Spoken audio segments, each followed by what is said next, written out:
तो so guys, स्वागत है आपके इस यूट्यूब चैनल हिंद क्लासेस 234 पे।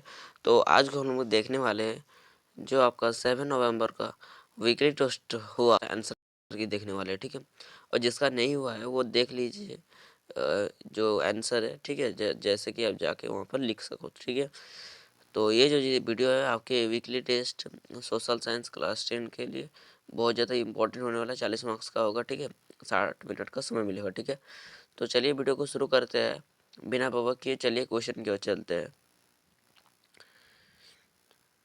देख सकते हैं आपका पहला क्वेश्चन बोला जा रहा है, क्या हो रहा है, औद्योगिकरण औद्योगिकरण की शुरुआत किस देश से हुई है। औद्योगिकरण की शुरुआत किस देश से हुई है? भारत से, इंग्लैंड से, चीन से, अमेरिका से। तो औद्योगिकरण की शुरुआत किस देश से हुई? तो ज़्यादा जल्दी जल्दी कमेंट कीजिए, चारों में से क्या हो जाएगा? Option number B, England. औद्योगिकरण की शुरुआत कहाँ से हुई? इंग्लैंड में। चलिए देख सकते हैं दूसरा क्वेश्चन आपका बोला जा रहा है, सूती कपड़ा मिल की रूपरेखा किसने तैयार की? सूती कपड़ा जो मिल था उसके बारे में रूपरेखा किसने तैयार की? Hargreaves, Richard Arkwright, James Watt, Newcomen. क्या बोल रहा है? न्यूकोमेन। तो इसका आंसर क्या हो जाएगा? इसका आंसर हो जाएगा आपका option number B, Richard Arkwright, ठीक है। चलिए देख लेते हैं आप तीसरा नंबर क्वेश्चन। देख सकते हो बोला जा रहा है आपका, भारत का पहला लौह एवं भारत का पहला लौह एवं इस्पात संयंत्र किस शहर में खोला गया? लौह और इस्पात सबसे पहले कहाँ खोला गया है? ठीक है, लौह इस्पात फैक्ट्री कोलकाता में, झांसी में, जमशेदपुर में, राउरकेला में। तो ये हो जाएगा ऑप्शन नंबर सी, ठीक है, जमशेदपुर में। भारत में पहला लौह एवं इस्पात संयंत्र कहाँ खोला गया? जमशेदपुर में। चलिए देख सकते हो आपका चौथा नंबर क्वेश्चन बोला जा रहा है, क्या बोल रहा है, नए युग का प्रतीक किसे माना गया है? नए युग का प्रतीक किसे कहा जाए? लोह अयस्क को, कपास को, कोयला को, सोना को। तो लोह ये नया जो युग है इसका जो है ना, आप हमको बताइएगा, तो ठीक है। हमको आंसर ऑप्शन में सी लग रहा है, कोयला, ठीक है। आप कमेंट कीजिएगा इसमें आंसर क्या होगा, ठीक है। तो हमको तो सी ये लग रहा है, ठीक है। चलिए पांचवा नंबर क्वेश्चन देख सकते हो बोला जा रहा है आपका, हाँ, क्या हो रहा है, विनिमय विनिर्माण विनिर्माण उद्योग को किस श्रेणी में रखा जाता है? तो विनिर्माण जो उद्योग है उसे किस श्रेणी में रखा जाता है? प्राथमिक श्रेणी में, द्वितीय श्रेणी में, द्वितीय क्षेत्र में, तृतीय क्षेत्र में, इनमें से सभी में, ठीक है। देखिए क्या बोल रहा है, विनिर्माण मतलब कोई, देखिए कोई वस्तु है, क्या है, वस्तु है, वस्तु से दूसरे वस्तु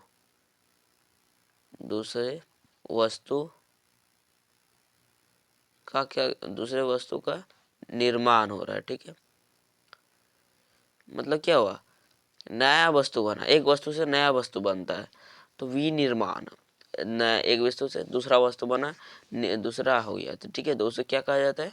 द्वितीय क्षेत्र में होता है। वो क्या होता है? द्वितीय क्षेत्र, ठीक है, द्वितीय क्षेत्र इसको बोलते हैं।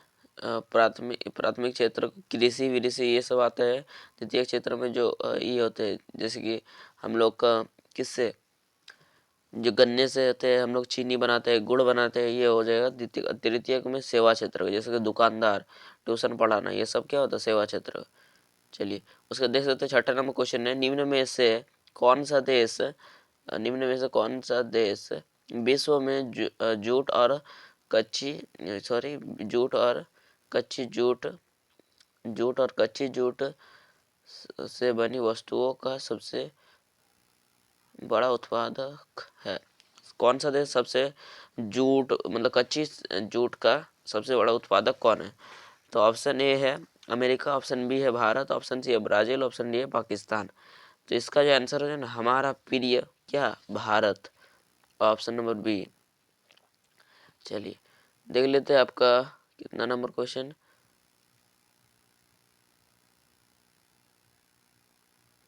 हाँ देख सकते बोला जा रहा है, क्या हो रहा है, सकल घरेलू उत्पाद में विनिर्माण उद्योग का योगदान है। सकल घरेलू उत्पाद में विनिर्माण का क्या योगदान है? ठीक है, ऑप्शन ए है 27%, ऑप्शन बी है 37%, ऑप्शन डी है आपका 17% और ऑप्शन डी है 7%। ठीक है, चलिए तो इसका आंसर क्या हो जाएगा? इसका आंसर जो है ना आपका ऑप्शन नंबर सी हो जाएगा। ठीक है, 17%। चलिए देख सकते हैं आपका 8वां नंबर क्वेश्चन बोला जा रहा है। क्या बोल रहा है? निम्न में से कौन कृषि आधारित उद्योग नहीं है? कृषि आधारित उद्योग नहीं है मतलब कृषि से संबंधित नहीं है।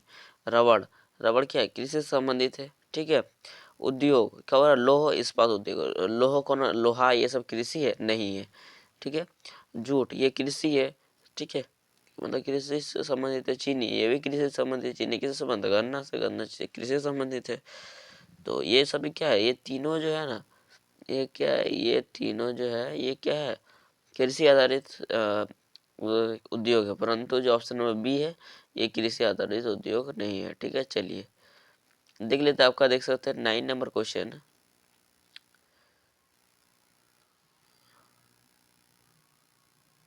हाँ, क्या बोल रहा है 9 नंबर?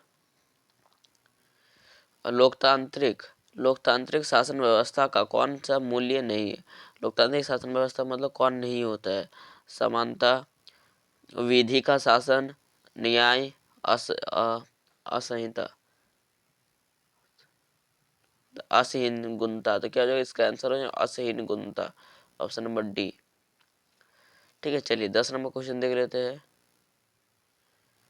ठीक है, देख सकते हैं 10वां नंबर क्वेश्चन बोला जा रहा है आपका प्रेस, प्रेस की स्वतंत्रता किस प्रकार की शासन व्यवस्था में पाई जाती है? जनतंत्र, सैनिक तंत्र, राजतंत्र, कुलीन तंत्र। इसका आंसर क्या हो जाएगा? प्रेस की स्वतंत्रता कौन सा ई में पाया जाता है? जनतंत्र, option number A is the correct answer. ठीक है, सब्जेक्टिव क्वेश्चन को देखने से पहले अगर हमारे चैनल को सब्सक्राइब नहीं किए तो सब्सक्राइब कर दीजिएगा। ठीक है, क्योंकि इसी तरह का आपका आंसर को जितना भी वीकली टेस्ट होगा वहाँ आपको आंसर की मिलते रहता है। ठीक है, और अपने दोस्तों तक इस वीडियो को शेयर कर देगा जिससे उनको भी इस वीडियो का लाभ मिल सके।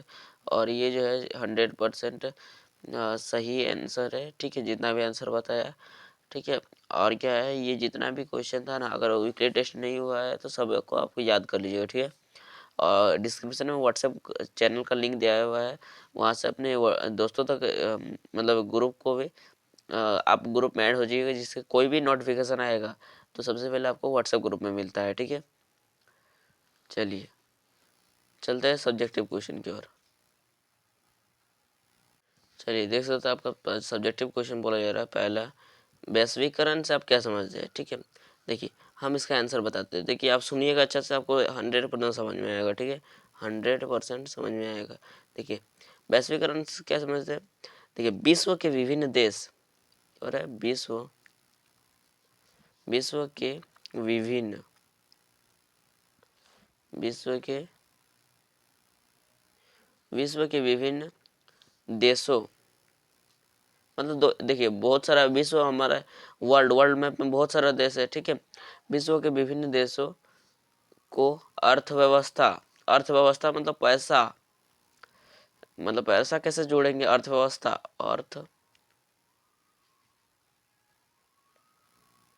अर्थव्यवस्था यहाँ पर अर्थव्यवस्था लिख दीजिएगा। ठीक है, यहाँ पर होगा अर्थव्यवस्था, यहाँ पर अर्थव्यवस्था लिख दीजिएगा। ठीक है, विश्व के विभिन्न देशों का अर्थव्यवस्था में परस्पर परस्पर जुड़ाव, विश्व के विभिन्न देशों का अर्थव्यवस्था में परस्पर जुड़ाव ही वैश्वीकरण कहलाता है। इसका अर्थ समझिए, हम तो मैंने डिफिनीशन ये बोल दिया। ठीक है, वैश्वीकरण सब क्या समझते हैं वो डिफिनीशन हुआ। ठीक है, देखिए डिफिनेशन हो गया। अब देखिए क्या करना है, उसको समझेंगे कैसे? विश्व मतलब हम लोग वर्ल्ड मैप में बहुत सारे देश देखते हैं। वो क्या करता है? तो देश में क्या है, बहुत सारे देश है तो वहाँ पर कुछ ना कुछ उत्पादन होता है अपने देश के लिए या फिर दूसरे देश के लिए। जैसे कि अमेरिका जापान ये क्या करते हैं? दूसरे देश के लिए उत्पादन मतलब ये निर्यात करते हैं। ठीक है, दूसरे देश में क्या करते हैं, सप्लाई करते हैं, ठीक है। देखिए तो वहाँ पर क्या कर रहा है, विश्व मतलब कोई देश है जो क्या कर रहा है, जो दूसरे देश में सामान भेज रहा है। कैसे, देखिए जैसे कि कोई, देखो मानो कोई अमेरिका जो है ना, वो जूता का निर्माण या फिर दूसरा कुछ हम लोग मानते लेते हैं, कपड़ा का ही, अमेरिका कपड़ा का निर्माण कर रहा है, ठीक है।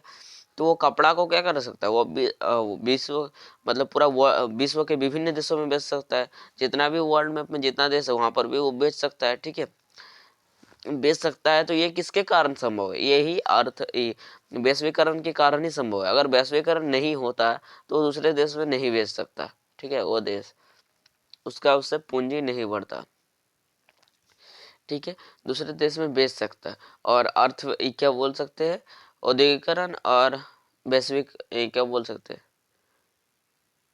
औद्योगिकरण, और इसने पूरा अर्थव्यवस्था को बदल कर रख दिया, ठीक है। ये वैश्वीकरण के कारण ही पूरा अर्थव्यवस्था बदल हो गई है, ठीक है।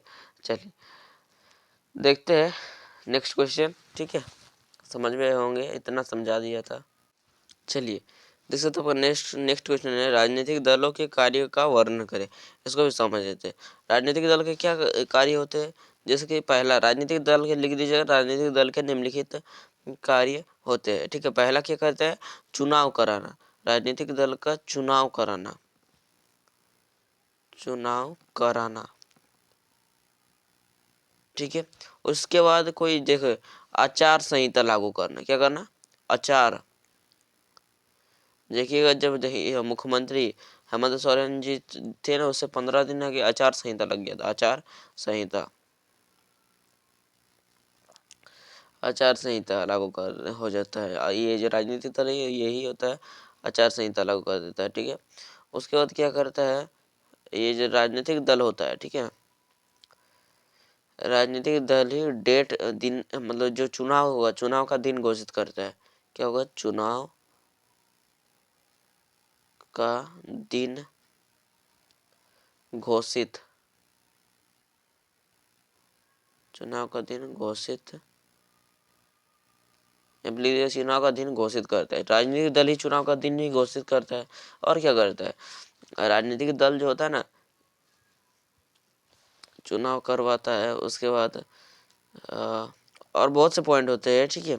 चौथा नंबर पॉइंट, जैसे कि राजनीतिक दल जो होता है ना, क्या हो जाएगा,